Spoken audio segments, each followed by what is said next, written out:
नमस्कार, खबरों की खबर में आपका स्वागत है। इस वक्त की बड़ी खबर आम आदमी पार्टी से आ रही है, जिससे पूरे विपक्षी राजनीति के अंदर कोलाहल मच गया है, हाहाकार मच गया है, क्योंकि दिल्ली के मुख्यमंत्री और हिंदुस्तान की राजनीति के नटवर लाल ने एक ऐसा काम किया है, एक धमकी दी है, ब्लैकमेलिंग करने की कोशिश की है हिंदुस्तान की सबसे पुरानी पार्टी इंडियन नेशनल कांग्रेस को।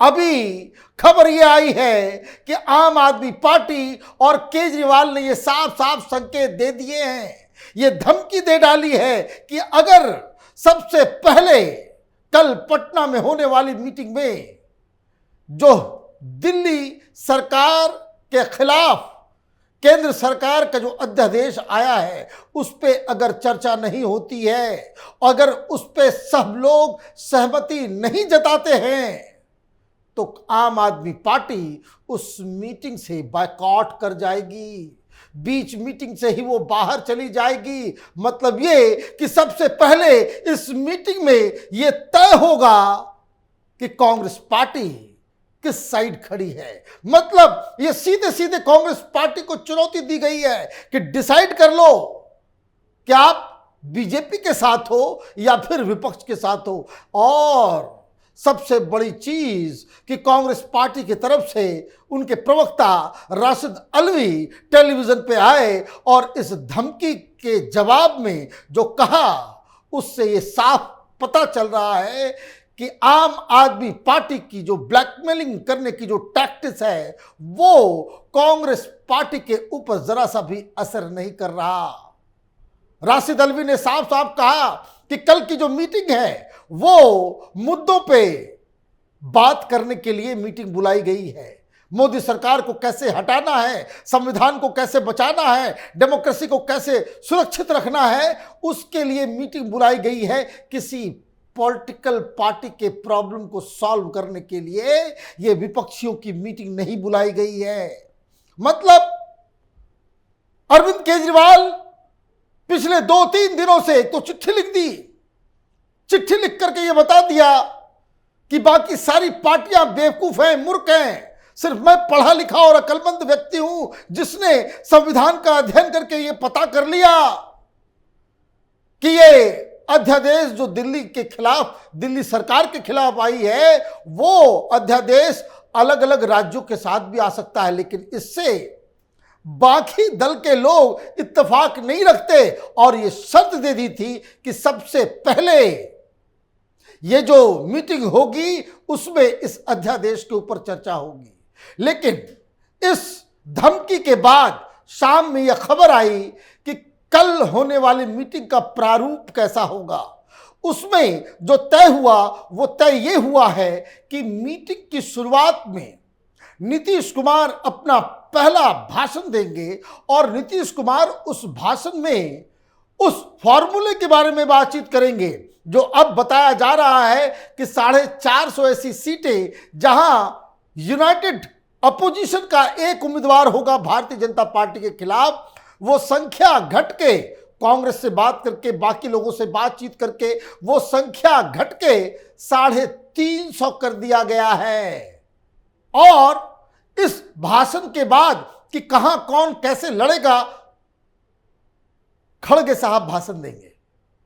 मतलब नीतीश कुमार भाषण देंगे, उसके बाद खड़गे साहब उस फॉर्मूले के ऊपर सहमति जताएंगे और उसके बाद बाकी सारे प्लेयर्स उसमें हिस्सा लेंगे, बाकी सारे लीडर्स भाषण देंगे और कंक्लूडिंग भाषण वो राहुल गांधी का होगा। तो ये प्रारूप और ये जो संख्या 450 से घट के 350 हुई है, उसमें यह बताया जा रहा है कि इसमें कांग्रेस पार्टी के साथ जो फॉर्मूला, जो बातचीत तय हुई नीतीश कुमार की, उसमें कांग्रेस पार्टी जो पहले के फॉर्मूले के मुताबिक बंगाल में नहीं लड़ती, अब बंगाल में भी लड़ेगी। और इसको लेकर के ममता बनर्जी नाराज हो गई। अभी ममता बनर्जी का बयान आया है कि कल की मीटिंग के बारे में मैं कुछ नहीं बोलूंगी, क्या फॉर्मूला है नहीं फॉर्मूला है ये कल मीटिंग में ही सब कुछ मैं तय करूंगी। मतलब एक धमकी ममता बनर्जी की तरफ से भी आ रही है। और जब यह खबर मालूम चली अरविंद केजरीवाल को कि कांग्रेस पार्टी न तो आपके इस अध्यादेश के मामले में आपके साथ खड़ी होने वाली है और ना ही वो दिल्ली और पंजाब में अपने अधिकार, अपनी सीटों को छोड़ने के लिए तैयार है, तो इससे अरविंद केजरीवाल बिल्कुल बौखला उठे। अरविंद केजरीवाल की ये सोच कि 10 सीटें पंजाब में और 7 सीटें कांग्रेस और आम आदमी पार्टी मिलकर के ज्वाइंट अपोजिशन के नाम पे, तो 17 सीटें अगर हमारे पास आ गई तो वो नेशनल पॉलिटिक्स में एक अहम रोल अदा कर सकेंगे, क्योंकि वो इस बात को जान रहे हैं कि अगर अकेले ही लड़ना पड़े तो पंजाब में कुछ सीटें आ सकती है, दिल्ली में तो कोई सीट नजर नहीं आ रहा। तो मतलब ये कि जब देखा कि इसका प्लान चौपट हो रहा है, क्योंकि आपके पास 10 से कम सीटें होंगी, तो आप किस हिसाब से प्रधानमंत्री के बनने के बारे में सोच भी सकते हो। बड़ी बड़ी पार्टियां, कई बड़े सारे लीडर्स, तो ये प्लान खिसकता दिखा तो केजरीवाल उस काम पे आ गए सामने कि भाई ये तो नीतीश कुमार ने हमारे साथ धोखा कर दिया, ये कांग्रेस वाले ने तो हमारे साथ धोखा कर दिया। तो लगने लगे पोस्टर पटना के अंदर। देखिए इस पोस्टर को, उसमें लिखा हुआ है महारानी विक्टोरिया थी तब भारत गुलाम था, महारानी सोनिया गांधी अब भारत में कुछ चमचे और नेता गुलाम हैं। बताइए। और ये कहते हैं अपने आप को पढ़े लिखे। महारानी की स्पेलिंग गलत है। ये पढ़ी लिखी पार्टी है, अपने आप को चौथी पास राजा की कहानी सुनाता है। कम से कम अपने कार्यकर्ताओं को बताओ कि स्पेलिंग मिस्टेक तो ना करे।